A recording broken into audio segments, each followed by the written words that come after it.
Hey, I'm so excited for you to listen to this episode with Mike Lubelfeld. Our podcast is called Life Mentored, and man, is he someone who has leaned into my life and leaned into so many others. And Mike is the superintendent at North Shore District in Northern Illinois, and you'll hear a little bit about his story. And I know a lot of people remember Highland Park and the tragic events from a few years ago, and he touches on those a little bit. But yeah, I think I'm excited because when I think about, again, the embodiment of community and connection, he's one of those people that I think lives that out. And I'm excited for this part of this journey where we beat that narrative down of our stories to not mattering, because Mike's story matters, and so does yours, and so does mine. And I refuse to continue to exist in a place, in a space where we're the loneliest generation and we just accept it. So I hope that this episode and this conversation resonates with you as much as it did with me, and things that I learned, connections I had with him that we didn't even know were there until today. But that's what this is all about, is community, is creating connection, of creating that space of abundance where all of our stories matter, because each one of us matters. So I hope you enjoy this episode. Hope you enjoy this time. I'm Joe Mullican, and this is Life Mentored. Well, hey, I'm excited, Mike, that we get to hang out again together. I know we've, been able to know each other for a number of years now, and I know for me, one of the people who I look back and think about was one of the bigger mentors in my career and in my life, and the things that I did as I grew was you. And I think you made and helped make connections at the beginning of the development of my career into superintendency work, but in just growth as an educator in person almost a decade ago now, when we did the aspiring superintendent work down in I think Bloomington or Springfield. Isn't that wild? Springfield, It's yeah. wild. So it's some of I still keep in touch with a handful of people from that, like, really closely, which is awesome. And so it's and then even just the work of Leader and me and everything that your district did. So and I got to work with the guy that you put on your books, Just to Be Nice. I know you and Nick did everything, and then probably just I know you're stamping PJ's name on there just to be kind to him. PJ's down. PJ's a superstar, as you know. Yeah, no, I'd say he's another one of the ones that's kind of up there at the top, but I know he's incredible leader and man too. But yeah, I'm excited to hang out and spend time with you. I am too, Joe. It's really awesome being part of your journey. It's been an absolute pleasure getting to know you. I'm thrilled to be here on the podcast. And yeah, we both learned and grown from some greats out there as well. PJ's one of them. Give him a hard time always, but we still like him and respect him. Well, we got to give him a hard time, because he's not going to give himself a hard time. So, so I like to give him, get at him here and there. So, but it's nice to be able to see him. Hey, as we start, Mike, I'd love if you just would be able to tell people kind of like maybe just a little bit about who you are, and what you do. Awesome. Thank you so much, Joe. I appreciate that. So I've born and raised in the Chicago suburbs. I grew up in Des Plaines, Illinois, unincorporated Des Plaines. My parents were both first generation Americans. All four grandparents came from out of the country. Part of the early 1900s immigration to Chicago, New York and Chicago. So grew up in a middle class home. I've got a brother and two sisters. We have all lived in basically Chicago suburbs. I never really left the O'Hare Airport area. I went to May East High School in Park Ridge. I had a typical or normal suburban upbringing. Nothing too great, nothing too bad. You know what I mean? That kind of thing. Went to college my first year at Northern Illinois University. And my 17-year-old son and 20-year-old daughter would love to hear about it. But of course, those are sealed vaults because we didn't have social media when I was 18, Joe. Thank You're God. right. Listen, Listen, we didn't. We had social media when I was in college, but it was the beginning of it. So as an 18-year-old kid, probably should not have gone away to college. Luckily it was close and all that.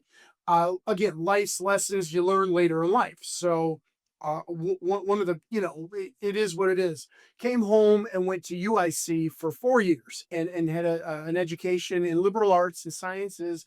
Actually have a bachelor's degree. My major was political science and my minor was criminal justice.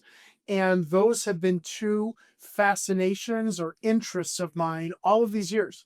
Always had a fascination in forensics, like CSI could have been a cool career for me, like the science of criminology. And I've always been interested in the law and civics. Um, I also was engaged to a woman who isn't my wife back in my early 20s. I don't often or ever speak about that part of my life. Wonderful person, great experiences. But again, like you say, Joe, we all live lives, we all have stories. I've not had any contact with her since my 20s, actually. I'm 56 now.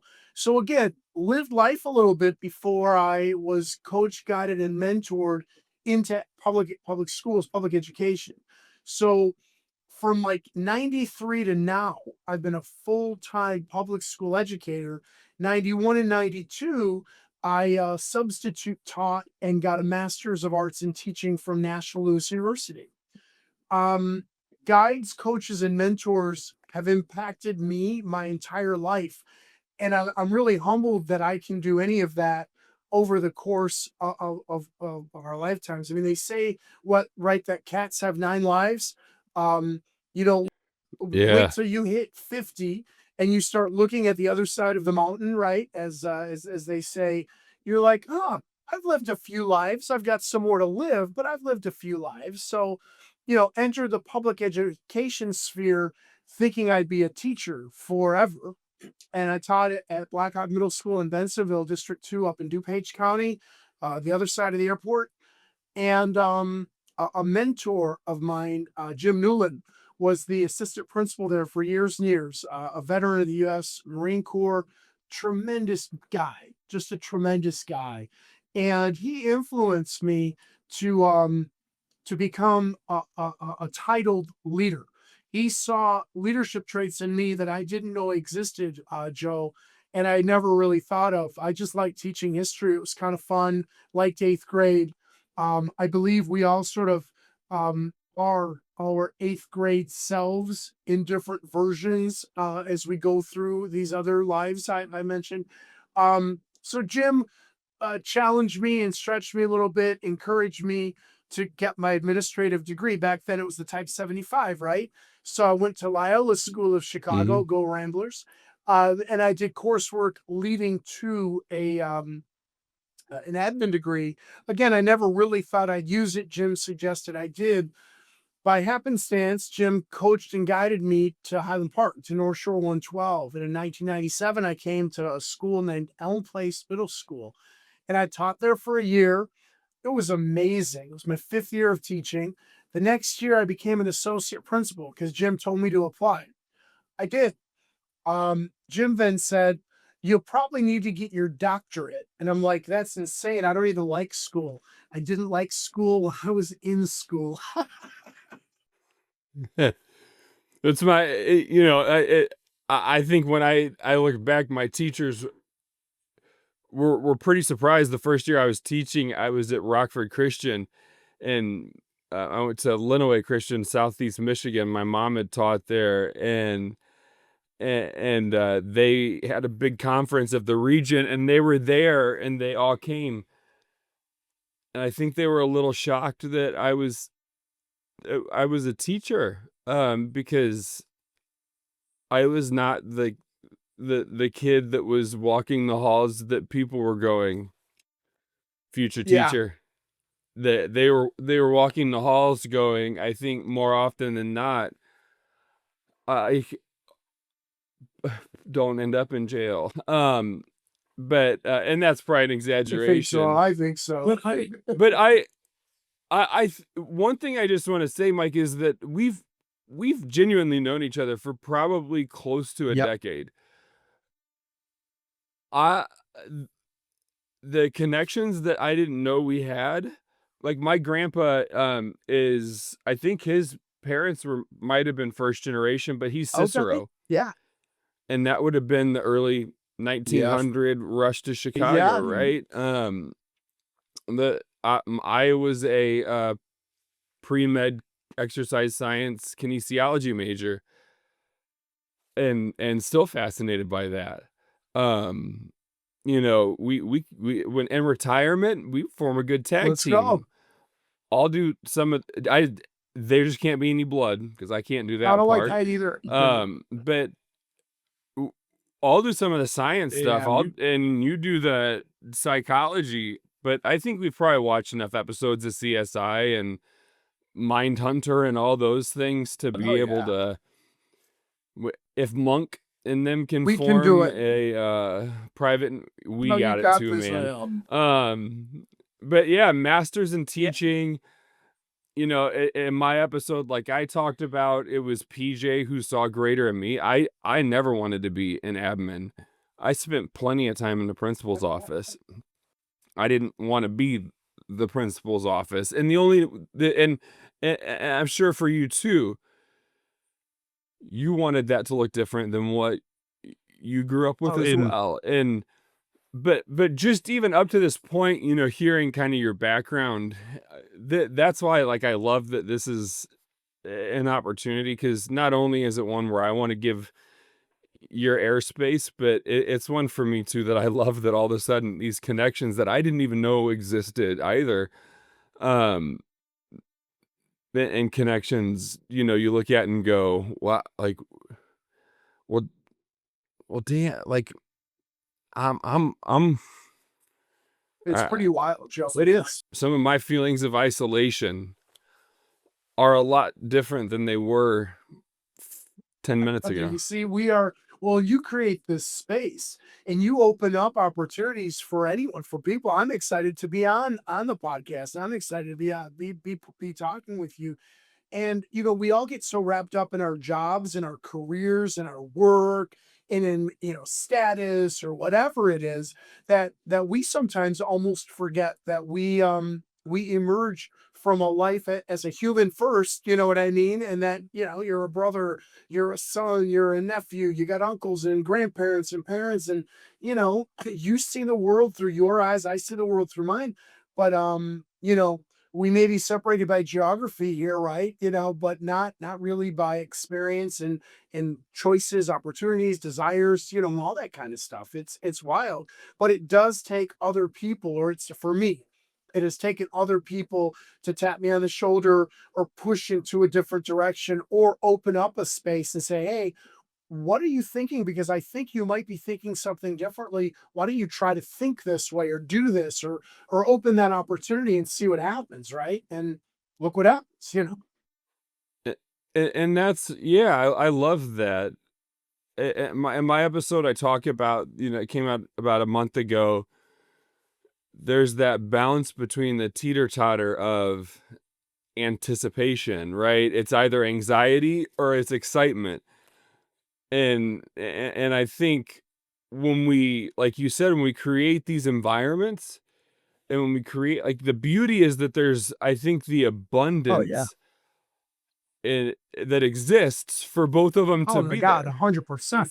and for us to have that, Yeah. right? And so, um it's the beauty of, like, and I know what you haven't shared, and I'll put it out there for everyone so I can let you kind of share your story of you. Um but I know I talked about it in the intro, but you are a world-class superintendent and leader. Um, and I know someone too that loves kids, Yes. loves Yes. people, loves serving, loves what they do.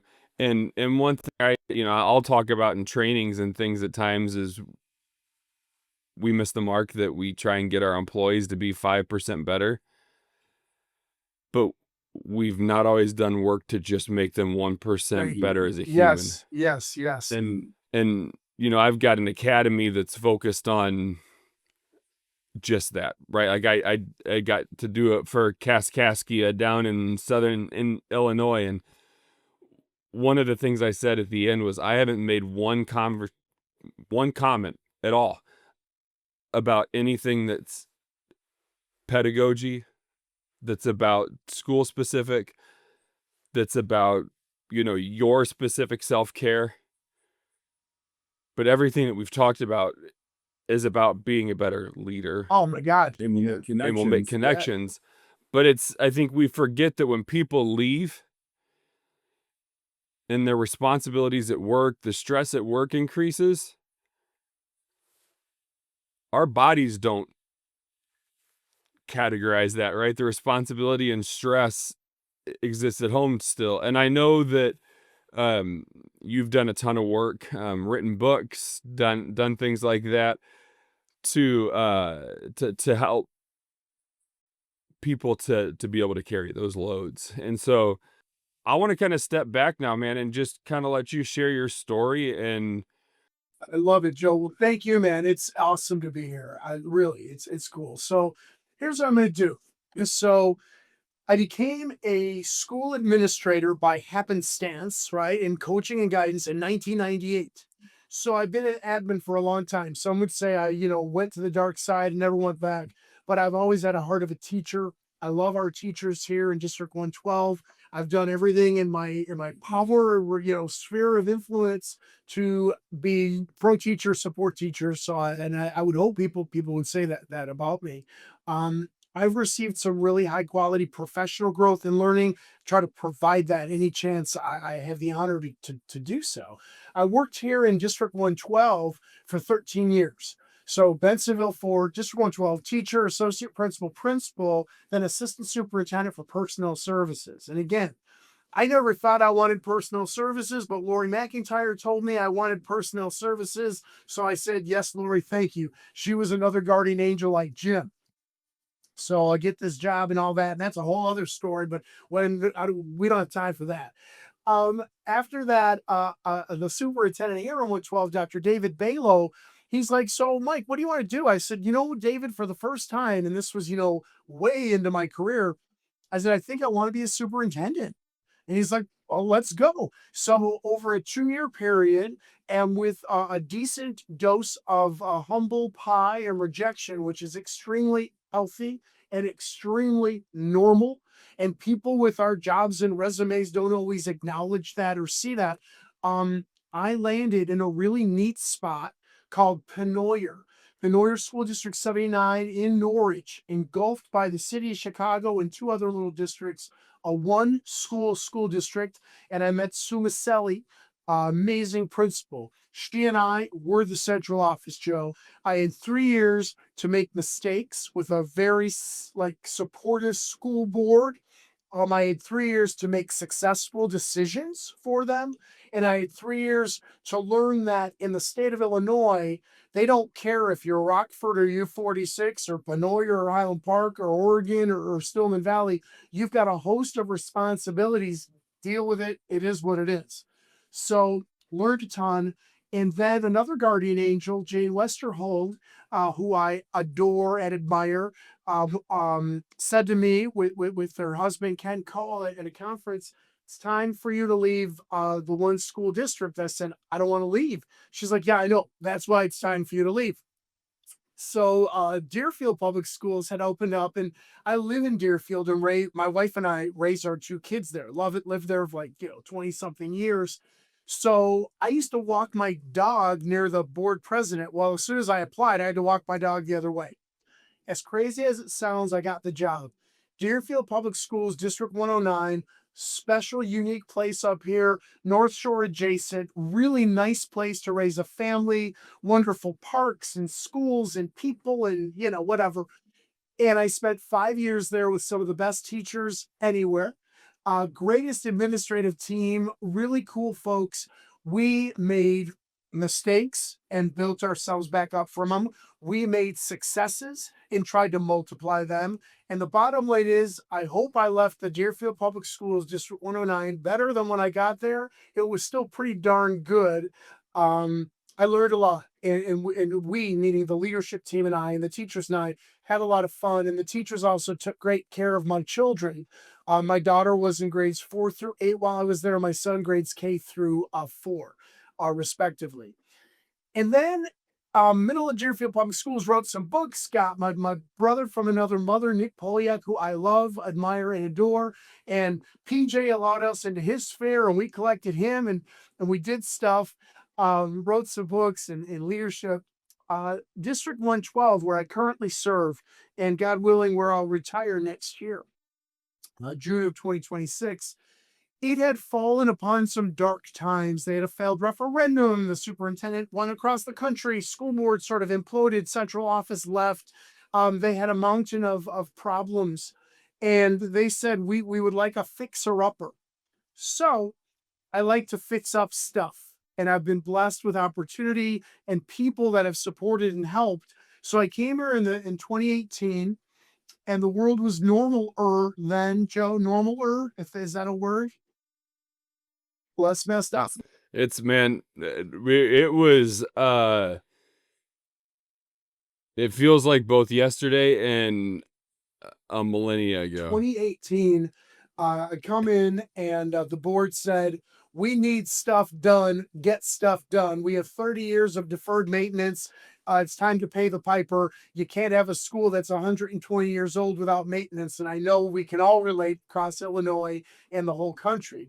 So long story short, we built what I know will be a lasting legacy of masterful, student-focused, teacher-focused school facilities that will carry the people of Highland Park and Highwood in the town of Fort Sheridan for the next half century or more. And that's because the community put trust in its board, and the board put trust in its superintendent leadership. We also made sure we took care of learning and teaching, learning being first, and teaching being a very close second. 2018-2019 school year was exciting. The 1920 school year was shocking. On March 13th, 2020, the governor called some folks together and shut the schools in Illinois. But it was only 2 weeks, right, Joe? It was just going to be 2 weeks. Yeah, I'll never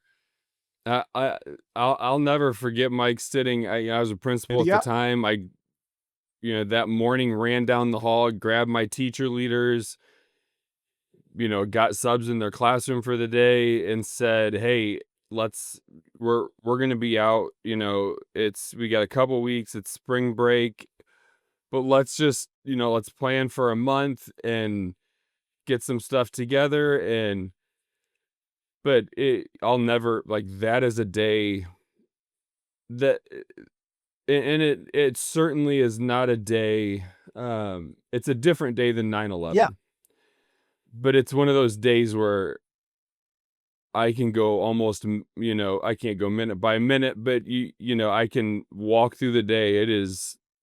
It's imprinted, and it's one of those ones where I see March 13th.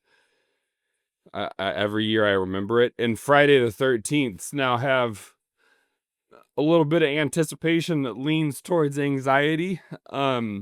Every year, every Friday the 13th, because of that adjustment. And I'm sure, and I wasn't even in the superintendent role then, but it changed Well, I'll things. tell you, Joe, 9/11, I'm getting the chills even here. I was in the main office at Elk Place School, and the nurse, Penny Holders, called me, the principal, Dan Kornblut, may he rest in peace, and myself, the associate principal, and we watched the second tower and the second plane.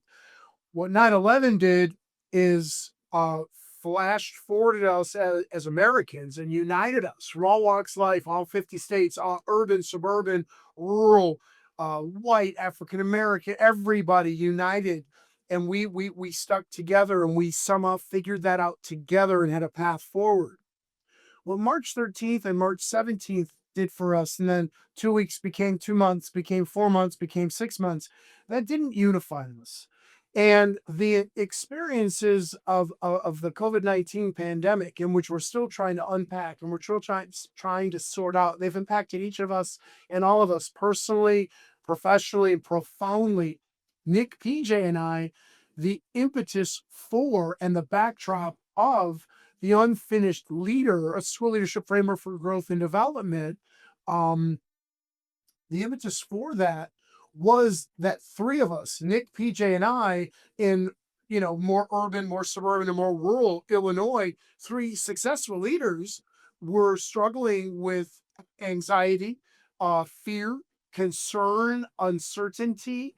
And we wrote the book as a catharsis for us. It was very therapeutic for us to write and kind of share our perspectives and our world points of view and our experiences and set forth the framework of leading, with empathy and equity and adapt and develop and communicate and then don't fear change and all that. That was born. The concept of Unfinished was born under the backdrop of COVID. And here in District 112, amazing teachers, heroic for a whole host of reasons. And we probably got a D minus with an A for effort, like 4 or 5 times trying to get the on scale, remote, hybrid, all these words and asynchronous and synchronous, tried to get it right. We did the best we did. We did a decent job and our heart was in the right place. And we wanted to feed our kids first and foremost, provide for the general welfare and well-being of our staff and community, communicate third. And then the fourth priority we had in 112 was education. You got to appreciate this. I'm a pretty out there guy, pretty direct and all of that. I do have skin of an alligator, even though I still get sensitive here and there. But we had some people say, who's this idiot superintendent referring to me? His last priority is education. Get this guy out of here. No, sir. The board supported the first 3 priorities: feed our children, general welfare, economic, our emotional well-being and mental health of our staff and our communities, communicate, then education. Those were the appropriate priorities, and thankfully the board supported me there. But I was getting hit from all ends of the political spectrum. Whatever you know of the North Shore, think of suburban Chicago, we've got everybody's views here. We accepted them. We were nonpartisan. We were here for kids and teachers and community. I'm gratefully proud that the teachers, support staff, board, and community allowed us to go half-time in person on September 3rd when we started school. It wasn't as much as I wanted. It wasn't enough. It was the best we could do with what we knew at the time. And we had a hybrid. Yeah. We had some people fully remote at parent choice. Parents have the choice. We had the most half-time in person. We did it, and our teachers split up, and we had cadres. We started school 4 or 5 times that year. We made it. We did it. Wow. The costs of that, Joe, are barely being understood today. Personal, professional, educational, country, everything. And we'll keep unpacking that. COVID was a watershed moment, and it was miserable. We did what we could on adrenaline leadership. We did what we could, best we could do. So then here in 112, I thought we'd open school in the 22-23 school year. You know where this is going to go. We thought the trauma from which we were returning was COVID. We thought the trauma from which we were returning was political divisiveness up here. We thought the trauma from which we were returning was dealing with uncertainty in mental health, physical health, and wellness. So fortuitously, we hired Dr. Doug Bolton, one of the best psychologists anywhere in the world, author of the new book, Untethered. Doug's great. And then in May of 2022, the mass shooting tragedy and failure at Uvalde, Texas occurred. So we had said, oh gosh, we've been all COVIDized for all these years. No one's been in. Gosh, we got to look at safety again, right, Joe? It's time to look at fortifications, mental health. Our relations with our cities are amazing and all that. So we hired Paul Tim and Randy Braverman to do the board hired them to do a massive safety audit after Uvalde, May of 2022. So in June of 2022, our school board authorized the hiring of Paul Tim to do a massive safety and security audit. We worked with Ken Trump in the past, great folks, real smart people. And then on July 4th, 2022, the unthinkable happened here in Highland Park, Illinois. There was a horrible mass shooting which took the lives, physical lives of 7, emotional lives of thousands, and victimized children, adults, and senior citizens. And that's in Highland Park. Our school districts in Highland Park and Highwood up in South Lake County. And that stripped the innocence of our Tony North Shore suburb. And it simply made us another statistic. I wish it was the last community shooting. It's not. The anxiety and trauma that created with my own staff, with myself, with everybody here, is also like COVID, unraveling or being unpacked. We kept summer school going. Our teachers were victimized. Our families were victimized. Fellow superintendent and family victimized. And we opened our schools 6 weeks later. And we had Dr. Doug Bolton talk about trauma, and it was different trauma. And we had our safety security experts into high gear by fortifying our buildings and also investing in behavioral and mental health. But that's a lot, Joe, and that's caused me to question a lot. Waking up in the middle of the night afraid of another type of horrific experience.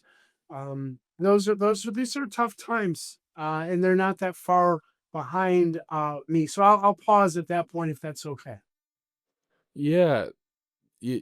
So one, Mike, I just want to commend you for everything that you've done, for the way that you do it, the way that you carry yourself. I can say that, being in that position as a superintendent, even making the call on a snow day, is something that brings anxiety, let alone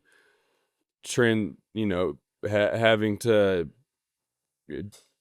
make that journey through COVID, to make that journey post Uvalde, post July 4th, post, and I think anyone in school district leadership, and really the majority of educators, I would think, and don't want to speak for them, but anytime I see something about a school shooting on anywhere, it hits me. Yeah. Right. One thing, I think, I know your integrity level. Thank you. And I talk about it in mine. I heard it from Colin at Think Law. He has a shirt that says "Doing right over being right." Yes. And so, just what was what was the way that you kind of handled that process of trying to do what you believed was right and still getting beat up for not doing what someone else thought was right, or getting told you were like walk me through that, because I think those who are listening, if they're in leadership or not, that probably have those moments where they're attempting and working to do right, to do what they believe is right. I love that question. So, all right, let me do a little background. So, I was privileged to be part of the IASA COVID SWAT team, which we later named COVID transition team to advise the governor. I like SWAT team, but either way, however you like it, you got that. Yeah. So, at first, I'm part of this massive statewide think tank of superintendents that I admire and respect, and I'm learning from, and we're talking, and we're saying, okay, we've got problem solving procedures and processes. We got our teachers union, we got our labor leaders, we got our community leaders, we got everybody together, right? Whether the decision is liked or disliked, right or wrong, we can stand by our process. So right there, that gives you a little bit of buffer, a little mental buffer, right? A little mental protection. So if someone says your priorities are wrong, you can say, hey, come on, I understand your perspective. I disagree with you, and I'm going to make sure we can feed our children first because I got people that just lost their jobs. So I understand our needs Yeah. better than you. Thank you, sir. That was easy. That was irritating. Then, as part of the governor's team, the ISA team, we had very close access to the health department. And the Lake County Superintendent Group was another group we met with every week. So we're talking, we're listening. I felt very comfortable with the data. Whether it was accurate or not, Joe, I don't know. Whether it made sense scientifically or not, I don't know. Whether I'm equipped to make public health data, I know I'm not. So I hitched a ride on the Lake County Public Health Department. I hitched a ride and I decided that I agreed with case counts are going to guide us, right or wrong. I agreed with let's test saliva test kids. I agreed with let's get vaccinations. So I thought I was doing the right thing for my core values and ethics.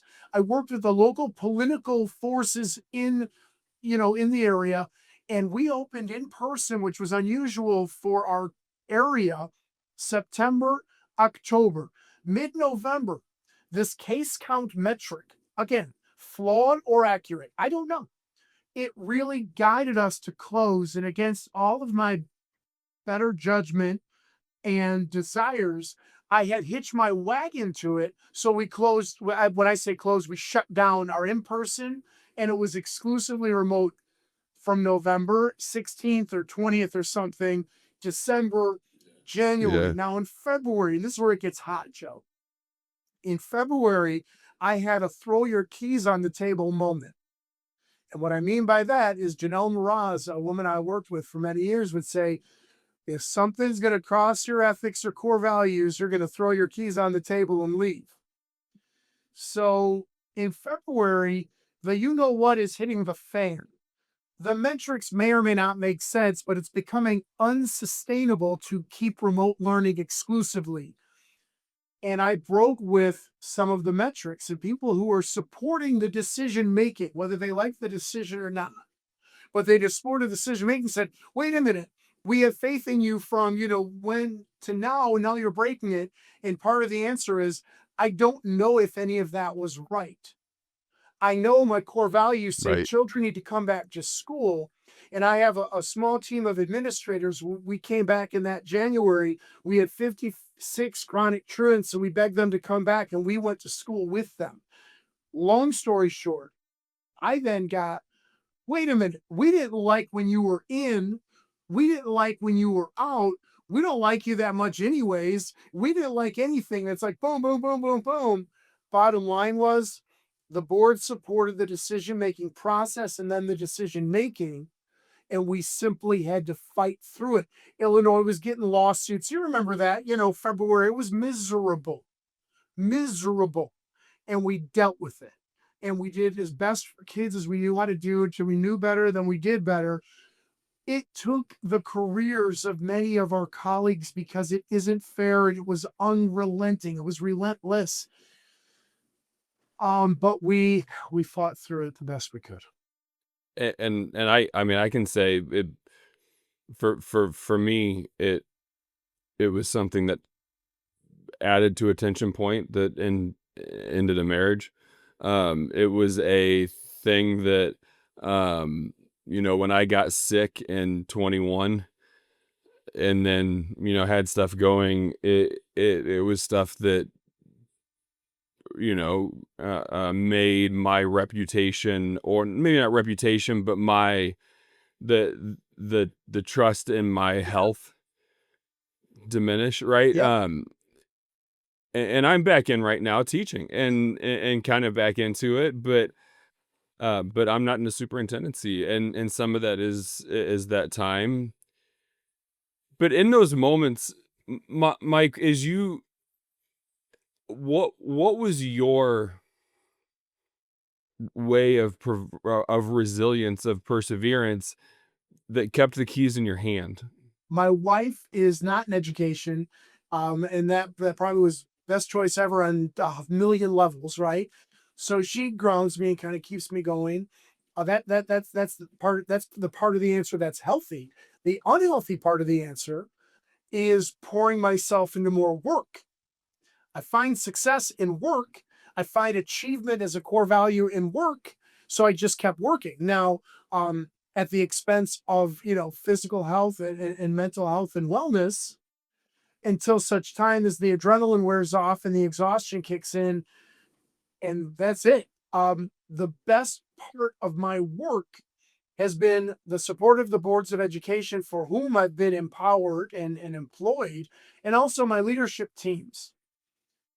Those who are able to survive and sustain and thrive with me and my pace, healthy or unhealthy, thank you. Those who tried and found a fit other places that were better for them, thank you. We were in it together and we just kept going. But part of it was just pushing, pushing, and pushing again, with implications, some positive, some negative, and trying to come out okay on the other end. And I think you and I think we've always known are kind of alike in that situation, Yes. right? That we find some identity in our work. I'm a type 3 Enneagram, right? My core value is being Yeah. valued. My core fear is to be worthless. And then that vice for me is deceit. And I've been transparent in my episode, and in presentations I give, that the veneer comes up, whether it's to others or even just to myself, about not wanting to admit, right, that I failed to do that. And that's that transfer of believing that I'm going to do what's Yeah. right. And even if it's wrong, I'll adjust, but at least I did that. And I know that, for you, hearing you talk about what that was, because hindsight's always 2020. And I think the other thing, because I can see it behind you, is the art that exists there, and the service that you also give outside of education. So just kind of as we're kind of wrapping up and kind of coming come full circle, before we do that, I just want to hear about how leaning into serving others outside of your job, like leaning into like yourself and developing yourself outside of your job helped to persevere through those times and anything that may come in the future. So I've been blessed with opportunity to attend the Life Touch Memory Mission in 2016. I went with Nick Polyak with AASA and went to Dominican Republic. And my soul, which I think, like all humans, is somewhat fractured from time to time. I'm an imperfect person, flawed human. My soul was restored and healed on that 2016 mission and service trip. And subsequent to that, I've been back to the Dominican Republic multiple times. My son Justin and I have done service in Puerto Rico with former retired Superintendent Jim McKay, who led some work there after the hurricanes, Hurricane Maria, and being able to bring my son when he was 11, when he was 14, we went to the Dominican Republic on a kind of a follow-up trip again with Nick Polyak and one of his sons. And then my son Justin and I went to Guatemala with Hug It Forward to help learn culture and custom and history and help build school classrooms. And that really helps repair a tortured soul, fix a fractured soul, instill some humanity and humility, and really recharge those batteries, man. So I've done probably 7 of those mission and service trips since 2016, and 3 of them with my son. It's been legendary, just been historic. Really, really cool stuff. Great opportunities. That's all. That's all. So, in doing any of those, have you ever felt like you have um, made profound gaps or came back to profound gaps in your work? Yeah, it's never enough. Now that can be unhealthy also mentally, because then there's never satisfaction, which is elusive. And I know that, and I know you know that. At some point, you have to balance that humility and desire for more with and this is our concept of unfinished, of just pausing a little bit, accepting and embracing that you are doing some good, and accepting and embracing that it's not hubris to have pride. There's a difference there. It's a continuum.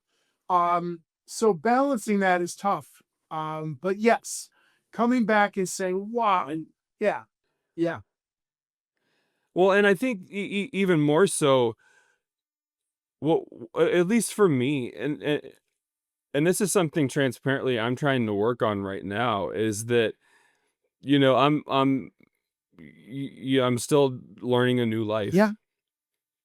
I've got my kids, I've got work, I've got this, these passion projects I'm working.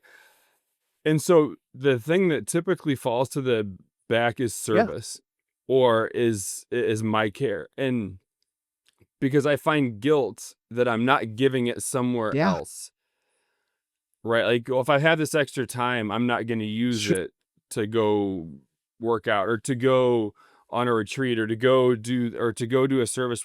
And so I guess the biggest thing, when you got back from those, did you come back to a complete school district in disarray because of your absence, or were you able just to come back? no, probably came back better because I left it for a little bit, let the people doing all the work do all the work. No, the school districts were in great shape. The school districts were fine. Yeah. No, I've got incredible leaders, man. They took care of business each time. And I think the reason I asked this, because I do think that there's a lot of leaders that don't Yeah. take that, we don't take that time. We fall in that busyness trap, right? Yeah. And whether we're leaders or whether we're just as humans, we fall in that busyness Yeah. trap, and then we don't think that we have time to go do the And other. Because if we do, what we're that other thing's gone. And I believe it's, and I, at least for me, it's because work is where I find my yeah. value. That's where I felt most valued. Well, Joe, So and yeah. so I leaned into the thing that I felt most valued. Yeah. And so it But I also, grass is green where we water it. you're And I didn't water as much at home as I could have at work. And, and so I just think I just wanted to hear you be able to articulate that, because thanks. Yeah. you are not only just a superintendent, you are a elite, award-winning superpower superintendent of a school district that has persevered through some, um, difficult would probably be an insufficient way to describe it. Thank you. But you still had time to go lean into others' lives. And I know you talked about all those that spoke into your lives. But I hope you know, for me, you've impacted my life as a mentor, whether you knew it or not. Um, the art that I can see behind you, it is a reminder to me that there's time, that there's, and all of this is about abundance. So Mike, if you could share with anyone, like the summary of your story, of like, or your encouragement of, how you've gone through what you did, how you continue to move. Um, Obviously everybody finds their own brand. So, but what is kind of your one thing, if you could share with people, uh, to support them or give them that advice, the takeaway from you? So the takeaway for me is listen to people around you. As simple as that may sound, and as commonsensical as that may sound, listen to people around you. And it isn't just listening, it's doing like what you're doing, Joe. Yeah. Create space so that people want to tell you things. Don't just say, oh, my door's open, and don't invite anybody in, because then the open door means nothing. May as well be a brick wall. So seek out people and listen to them, and realize that people around you are actually in your corner. Even if you don't think so, they want to help you and they want you to be successful. So just listen, take some advice, eat some humble pie, and realize that we're human. So by definition, we're flawed. By definition, we're imperfect. And just somehow figure out a way to accept that and embrace that and listen. That's my advice. Yeah, I appreciate You got I appreciate that, man. And it reminds me of I know you guys have the Unlearning Leader, the Unfinished Leader, and I think it's that idea that like it's far more that kitsugi, right? Yeah. The the beauty of imperfection. And damn, man, the world would be a boring place if everything was perfect and the same. It's in those imperfections. It's in that difference, and we have to believe in the abundance of all of it, and fitting together. I agree. And stepping and letting that allow us to do that. And so I can't thank you enough for spending this time. It was incredible. This was cool for me. Knowing you for a decade to all of a sudden make these brand new connections. But I love to, Mike, the joy that is in your voice, the hope that I know you continue to carry. And on my LinkedIn profile, it says externally optimistic, internally pessimistic. Like I am the eternal optimist. External. Yes. Internally, I struggle with that more. Right. But I love and always look to you for Thank that. That work you do. As we close, Mike, if I know the people that are on are people who believe that same thing in abundance, in support and community. So. If anybody resonates today with kind of what you're sharing, where are places that they can find you or follow your story or connect with you or do that? So I'm spending a lot more time on LinkedIn lately. I'm a long-time person on X, although I'm finding a little less education community on X. So I'm still on X at Mike Lubelfeld. I'm on LinkedIn. I'll just type in Michael Lubelfeld. I'm on Instagram, Blue Sky, Threads. You can email me at mike@lubelfeld.com. It's really an honor to be part of your journey, Joe. And I'm grateful to have the chance to talk with you today. Keep up the great work, keep inspiring, and thank you for creating spaces for people to tell their stories. I think it's important as well. Yeah, I love it, man. And I appreciate it. And it's crazy. There's going to be more people on this that, if we connected dots, there's a bunch of us that are all going to be webbed in together. I love it. Right. And I think that's what life's about. Creating those connections. Yeah. So it's community, right? So I appreciate you sharing your story with us today.